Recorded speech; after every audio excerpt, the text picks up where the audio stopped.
Бәріңізге де ассалаумалейкум достар.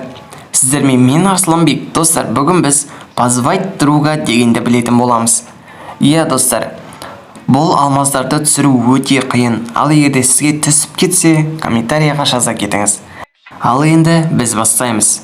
Ең алдымен друзьяны басасыз. Друзьяны басқаннан кейін позвайтты басасыз. Және де тағы да позвайтты басасыз. Міне ақ түспен жазылған. Соны үстін басасыз. Басқаннан кейін тек үстіндегі адамдарды ғана шақыра аласыңдар. Себебі олар ойынға где-то 15 күннің аралығында кірмеген. Және де пригласитті мүлдем баспайсыңдар. Себебі олар жаңадан ойыншы шақырасыздар. Себебі бізге ескі ойыншылар керек. Қазір мен ескі аккаунтқа кіремін.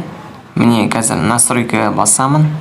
Настройка басқаннан кейін выйдеге кіремін. Аккаунттан шығып кеттім. Және де қазір мен аккаунтқа кіремін. Міне аккаунтқа кірдім. Вырубайся! Сонымен достар, қайта позвайтқа кіресіз.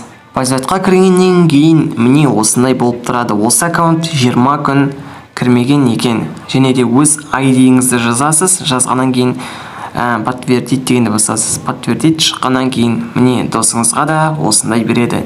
Өзіңіздің ескі аккаунтыңызға десем болады. Сонымен достар, мен дұрыс түсіндіре алдым деген үміттемін. Және де осылай 7 рет қайталайсыздар. Және де достар, маған қолдау ретінде арнама тіркеліп, лайк басып, өзіңіздің ыстық комментария жазып отырыңыздар. Және де хош, саламатта болыңыздар.